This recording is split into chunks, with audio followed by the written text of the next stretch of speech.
Эмоционалдуу мен дагы кээде айтам, буларды өлтүрүш керек таптакыр эле. Булар адам эмес. Ушундай кылмыш аракеттерди кылган кишилерди, кичинекей балдарды зордуктагандарды вообще таптакыр эле бирдеме кылыш керек. Мен дагы ушундай ойдом. Бирок чындыгында мындай биз бүт баарын эсепке алсак, менимче азыр ошону киргизгенге туура болбойт. Милиция туура эмес реакцияны кылды. Алар анализ кылбай эле мына 19 жаштагы баланы кармап, ал жөн эле репост кылган. Бул бийлик алуу боюнча чакырууну кылган деп ушундай күнөөнү көрсөтүп атышат да. Бул өтө туура эмес. Эми бул баланын азыр өмүрдү мамлекет сындырса, келечекте кандай болот? В любом случае бул дагы түрмөдөн чыгат. Президент дагы келечекте президент болбой калат. Эми кичине ал дагы адам катары аны көрүш керек менимче. Президент өзү элдик курултайды чакырганда, значит, демек бул президенттик курултай болуп калды да. Элдик курултай өзүлөр чогулуп, өзүлөр ушундай организационный мероприятияларды өткөрүп, өзүлөр шайлап, анан келип ар кандай сөздөрдү керек болсо ошо курултайга президентти чакырып, мына келгиле бияка давачы бизге отчетту бергиле. Ошондо бул элдик, нукура элдик курултай болмок да.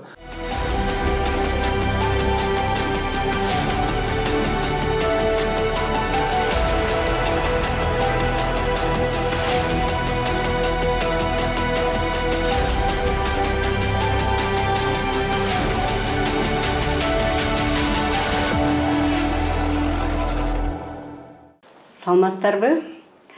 Поликлиника медиасынын тет-а-тет берүүсү биздин студиянын бүгүнкү мейманы Жогорку Кеңештин депутаты Дастан Бекешев. Саламатсызбы? Дастан Далабаевич, студияга келип маек берип жатканыңызга ыраазылык билдиребиз. Рахмат. Берүүнү мен Айгүл Бакеева алып барам.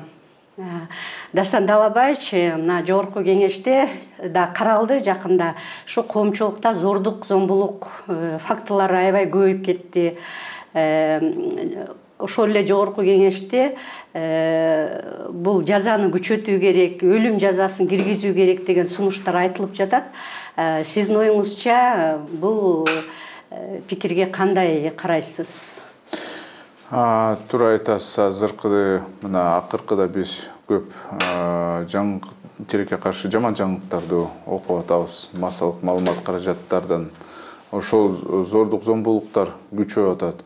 Менимче андай болчу учурлар, бирок көбүнчө массалык маалыматтарга чыкпай, мурун милицияны каттабай ушундай жүргөндө, азыр бүт баары эле мына массалык маалыматка чыгып атат. Бул жаман жаңылыктар болсо, бирок жакшы көрсөткүч, себеби коомчулук ошо реакцияны берип аткан.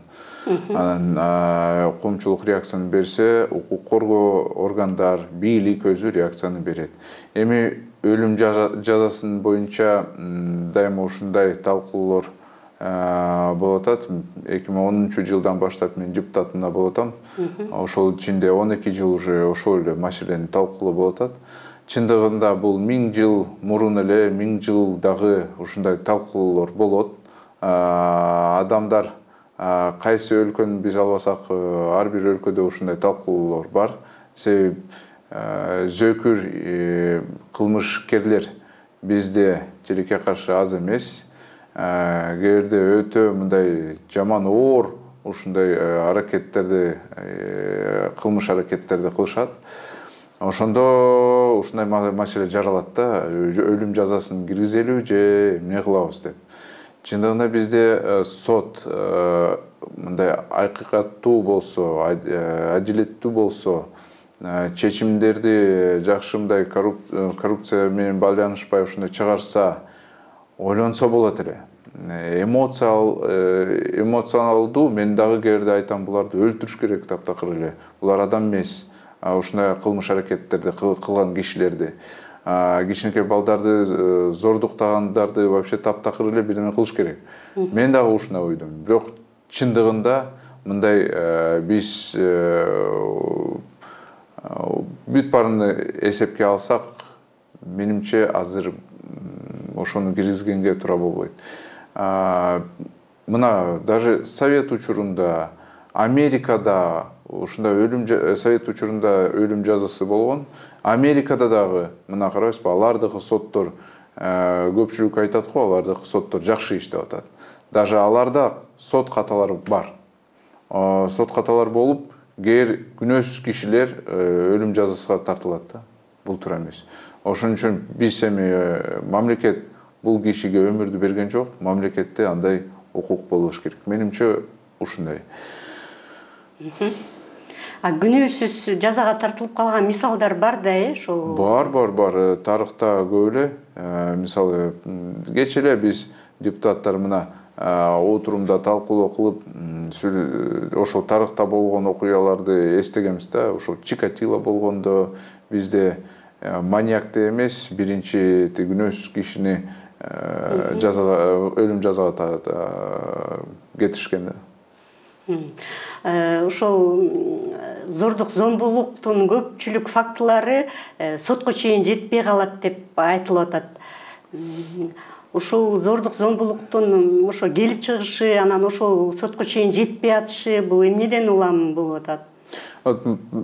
Туура суроо болду да, себеби дайыма бизде айтат го, башкы прокурор, президент мен жеке көзөмөлдөгө алдым деп ушуну айтышат го.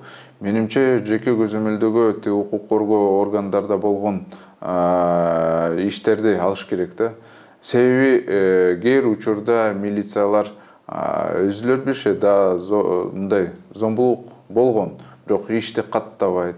Каттаса дагы жакшы карабайт. Кээде тилекке каршы мындай күлүп калат.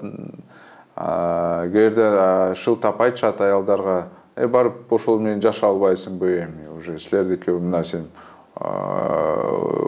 бала болот, чогуу жашабайсыңарбы деп ушундай туура эмес кеңештерди берип баштайт. Ошон үчүн көбүнчө биринчи жолу аракетти кылат, экинчи жолу аракетти кылат. Анан көрөт, значит, мен жоопкерчиликке тартылбайм. Үчүнчү жолу кылат. Үчүнчү жолу уже мындай оор кылмыш аракеттерди кылат да. Менимче ошондон проблема бар да, профилактиканы кылыш керек. Анан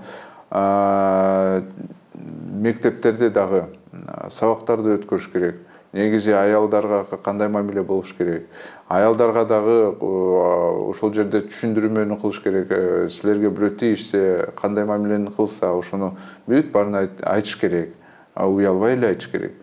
Мобилдик азыр приложение кылыш керекпиз. Мамлекеттик деңгээлде, мисалы, ошол бүт баары азыр чөнтөгүндө телефонду салат да, туурабы? Телефон бар. Телефонго ошол приложениени салып, мисалы бирдеме болуп калса, Кудай сактасын, учурлар болуп калса, же кыкырып бир сөздү, же кнопканы басып, геолокация сразу жиберилет. Милиция ошону көрүп, каерде турат ошол аял. Сразу ошол жерге чыгыш керек да, барып караш керек. Действительно эмне болуп атат. Ушундай болсо, менимче азаят да, азаят. Дагы ошол жоюунун жолдору жөнүндө да айтып атышат, жана Грузиянын мисалын айтып, камераларды көбөйтүш керек деп, анан миграция маселесин жөнгө салыш керек деп, дагы ушул сыяктуу иштерди жүргүзүш керек да алдыда көп де. Туура көп эле. Чындыгында мына балдар каралбай калып, ата-энелер аргасызды Россияга кетип, акчаны табам деп. Ошондон дагы болуп атат. Камералар туура айтасыз. Бизде не только мындай жол коопсуздугу да, мындай коопсуздугу дагы караш керек да. Экинчи жагынан, жана жогорку кеңеште дагы сиз көтөрдүңүз, Ырыс Жекшеналиев, блогер Ырыс Жекшеналиевдин маселесин, андан башка дагы Адилет Балтабайга, Болот Темировго, ошондой эле Next TV'нин директору Талай Дүйшөнбиевге ушул сыяктуу мисалдар болуп атат. Сиз ошол кайрылуу да жасадыңыз президентке. ырыс Жекшеналиев боюнча ошондон бир жыйынтык тыянак чыгат деп ойлойсузбу? Эми көрөбүз го, аны убакыт көрсөтөт. Бирок негизи президент өзү реакция жасаса тура эле болмок. Себеби ал Facebook'та жазгандан кийин милиция тура эмес реакцияны кылды. Алар анализ кылбай эле мына 19 жаштагы баланы кармап, ал жөнүндө репост кылган. Бул бийлик алуу боюнча чакырууну кылган деп ушундай күнөөнү көрсөтүп атышат да.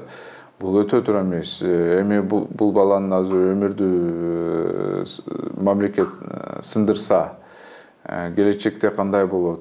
В любом случае бул дагы түрмөдөн чыгат. Президент дагы келечекте президент болбой калат. Эми кичине ал дагы адам катары аны көрүш керек менимче. Жогорку кеңеште дагы көмтөр маселеси, алтын маселеси каралган турат. Президент Садыр Жапаров дагы ушул алтын маселесин караган комиссияны оппозициянын мүчөлөрүнөн жетектесин деди. Сиз буга кандай карайсыз? Ушул алтын маселесин караганда эмнелерге көңүл буруш керек?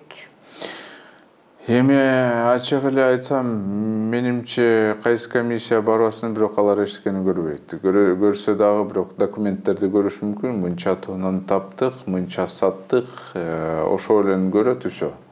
Алтынды көрбөйт да. Канча көлөмү каерге кеткен, аны уже таба албайсың. Кагаз жүзүндө ар кандай жазса болот. Ошон үчүн билбейм, барса дагы эчтекени таппайт. Бүт баары эле мыйзамдуу болот. Мамлекеттик сатып алуулар жөнүндө айттыңыз. Ошол мамлекеттик сатып алуулар дагы буга таасирин тийгизип атат да. Мамлекеттик сатуулар боюнча бул жерде башка проблема. Биз мамлекеттик предприятияларды, муниципалдык предприятияларды ошол мыйзамдан чыгардык. Алар азыр өзүнчө сатууларды кылышат, өзүлөр тендерди жарыя кылышат. Кандай кылып атышат, бул уже жабык режимде болуп атат тилекке каршы. Ошондон булар шылтоон табышкан. Кумтор бул чоң компания. Ошон үчүн ал мамлекеттик тендерде болбош керек. Ошон үчүн бүт баарын мамлекеттик предприятияларды ошо алып салышкан мыйзамдан. Анан карабайсызбы, кандай болуп калды?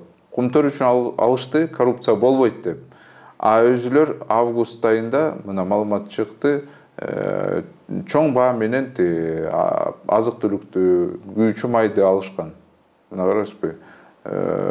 Коррупция тескерисинче болуп атат да. Анан мен ойлойм, эми бул ката болду. Мамлекеттик ошо ишканалар, алар дагы тендер, аларда дагы конкурс болуш керек, тендер болуш керек, ачык көрсөтүш керек, эмнени алып атат, кайсы баа менен алып атат, кимден алып атат, ошол бүт баары сайтында болуш керек, жарыя болуш керек, жабык режимде болбош керек ал.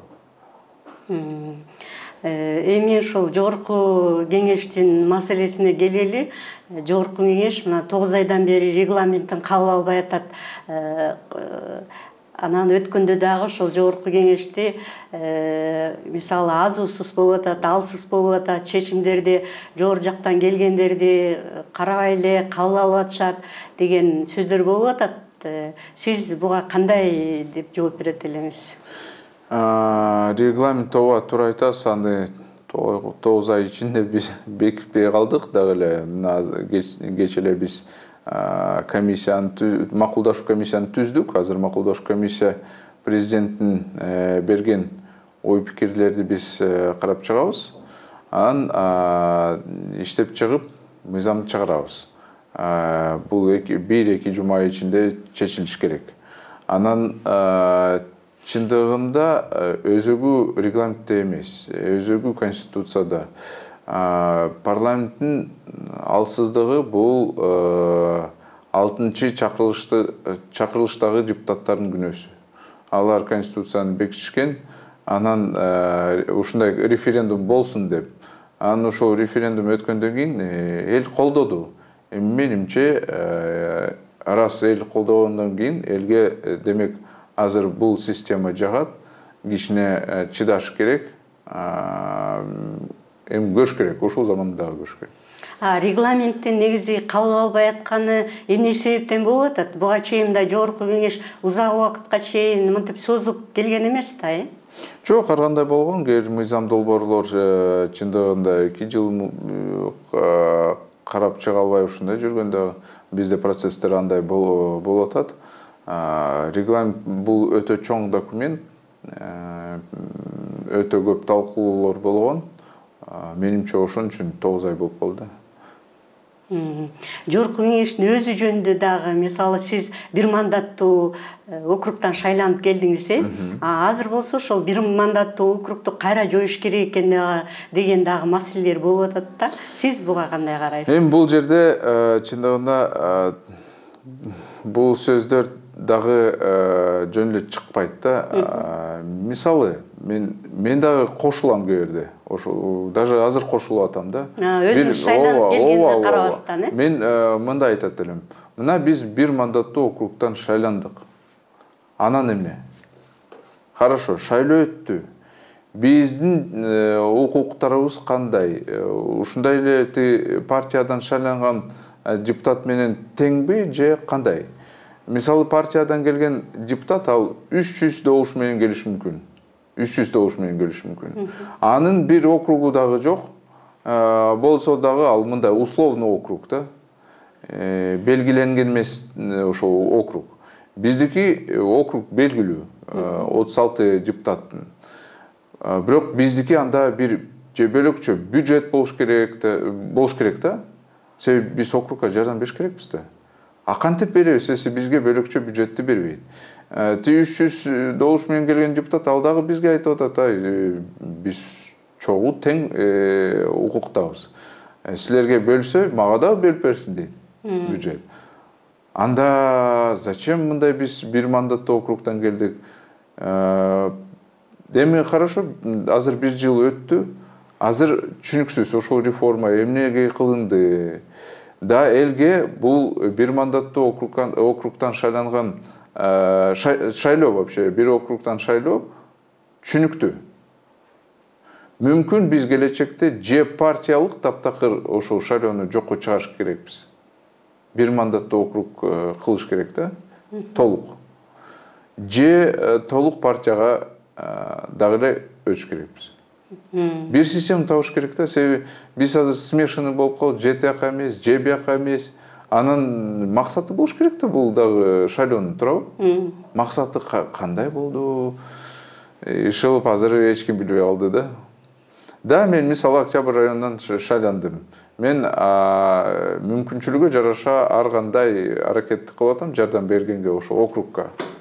Бирок менде бөлөкчө бюджет жок. Менден сурап аткан шайлоочулар келет, жолду оңдоп бер, мектепти оңдоп бер, муну кылып бер, лифт салып бер, бүт баарын салып бер, акчаны бер, бүт баары маселе каражатка такалат да.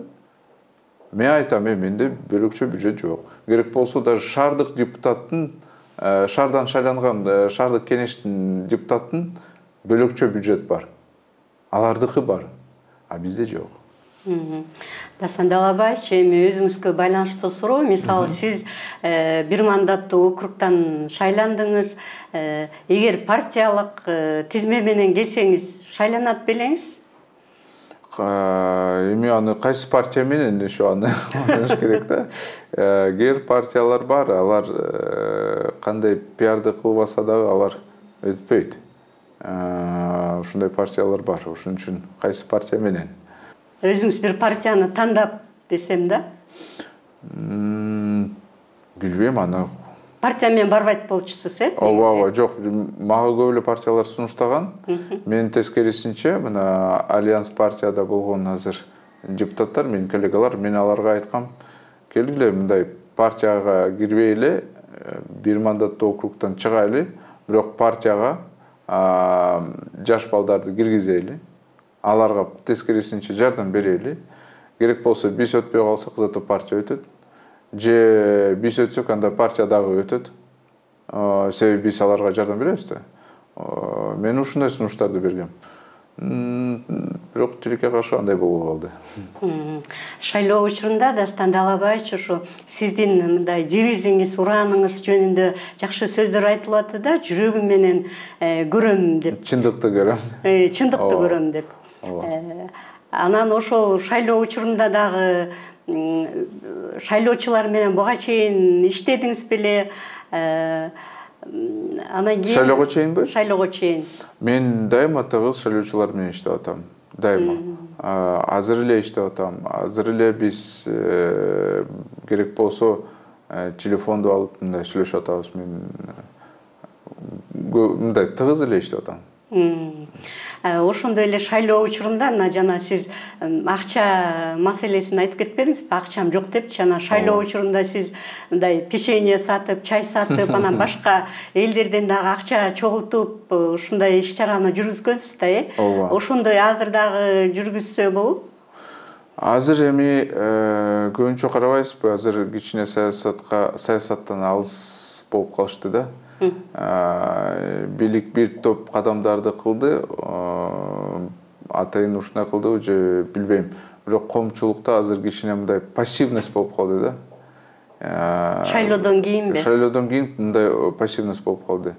Менимче азыр кичине убакыт керек, ошо кичине мындай активдүү болгондон кийин коомчулук ошондо ар кандай кадамдарды кылса болот. Ушундай саясатта фандрайзинг, коомчулукту да кичине активизация кылып, ар кандай иш-чараларга ошол. Сиз дагы социалдык тармакта, көп тармакта бар экенсиз, активдүү экенсиз. Анан өзүңүздүн сайтыңыз да бар экен. Ошолордун баарын өзүңүз жүргүзөсүзбү? Убакыт табасызбы ошолордун баардыгына? Менде жардамчылар барды. Албетте мен көбүнчө мен өзүм окуйм, бирок ошол социалдык тармак, мисалы Instagram, аны балдар дагы жардам берет, сөзсүз. Менде команда бар, жакшы жаш мындай команда. Анан буга чейин да ошо өзүңүз ошол сайтка жазыптырсыз да, шахмат менен алектенем депчи. Ошо кандайча кичинекей кезиңизденби кандайча алектенип калдыңыз? 4-класста. Азыр ойнойсузбу? 4-класста мен үйлөндүм. Менде Бактыгүл Челимбаева мугалим болгон. Ал дагы эле сабакты берип атат. Мисалы азыр эле шахматный бир клубду ачам деп атат. Ал өтө жакшы, мындай мыкты шахматист. Ал мени үйрөттү. Мен шахматка өтө кызыктым. Азыр эле дагы ойноп атам. Бирок тилекке каршы учурунда профессионалдык шахмат ойнойм десем, шартка байланыштуу андай болбой калды. Себеби үй бүлөбүздө андай акча каражат жок болчу. Себеби башка өлкөлөргө барыш керек, турнирлерге катышыш керек, бир топ эле акча керек да ошого. Бизде мамлекеттен жардам берилбейт да. Азыр бизге көбүнчө күрөш, ушундай спортко көңүл бурулуп атат. Мындай интеллектуалдуу таптакыр эле мамлекет азыр пока каралбай калды да. Эми ошол акыркы суроо болсун, жанагы маселелер менен катар эле курултай жөнүндө ошо президент курултайды мыйзамсыз чакырып атат деген маселе болуп атат да. Эми бул жерде конституция боюнча негизи президент курултайды чакырбаш керек. Бирок эл менен сүйлөшөйм десе сүйлөшө берсин, потому что ал президент, ал дагы элдин добуш негизинде келген да, сүйлөшө берсин. Бирок чындыгында юридикалык тил менен айтсак, ар кандай айтып бериш мүмкүн, бирок юридикалык тил менен бул туура эмес болуп калды. Негизи президент өзү элдик курултайды чакырганда, значит, демек бул президенттик курултай болуп калды да. Элдик курултай өзүлөр чогулуп, өзүлөр ушундай организационный мероприятияларды өткөрүп, өзүлөр шайлап, анан келип ар кандай сөздөрдү керек болсо ошол курултайга президентти чакырып, кел, мына келгиле бияка давачы бизге отчетту бергиле. Ошондо бул элдик, нукура элдик курултай болмок да. Азыр бүт иш-чараны организационный ошонун бүт баарын администрация президента кылып атат, мэриялар кылып атат, акимдер кылып атышат, иши кылып бул бийлик кылып атат да. Да, мүмкүн шайлоого кирбейт. Бирок бүт каражат, чогулуш, алар уюштуруп атышат да. анда албетте курултайга шайланган кишилер алар уже кичине моральный обязательство болуп калат да алардыкы. Эми көрөлү. Мейли андай болуп калды, эми көрөлү. Бирок конституция боюнча негизи андай болуш керек болчу. А сиздин оюңузча ушул президент курултайды эмне максат менен чакырып жатат? Эми кээ чечимдерди эл колдоп атат деп мүмкүн ошон үчүн кээ жакшы сөздөрдү айтыш мүмкүн. Конституцияда жазылган президент отчетту бериш керек. Эми ар кандай формалар бар. Мисалы ошол түз эфиринде суроолорго жооп берип ушундай дагы берсе болмок. Эми ушундай форманы тапты, мейли кыла берсин. Менимче бул жерде эгер мындай чечимдер туура деп, эл ушуну туура деп атат, ойлоп атат деп, ошон үчүн курултай керек да азыр. Хотя негизи парламент бул өзү эле курултай да, элдин курултай. Биз добуш негизинде келгенбиз. Азыр мисалы курултай кантип чогулат? Кээ кишилер келет, мисалы, ал даже 100 мындай шайлоо болсо, чыныгы шайлоо болсо, ал даже 100 добушту таба албайт да. Ушундай даже келиш мүмкүн. Мейли, келе берсин. Ушуну менен Политклиника медиасын тет-а-тет берүүсүн аяктадык. Биздин студияда мейманда Жогорку Кеңештин депутаты Дастан Бекешев болду. Берүүнү мен Айгүл Бакиева алып бардым.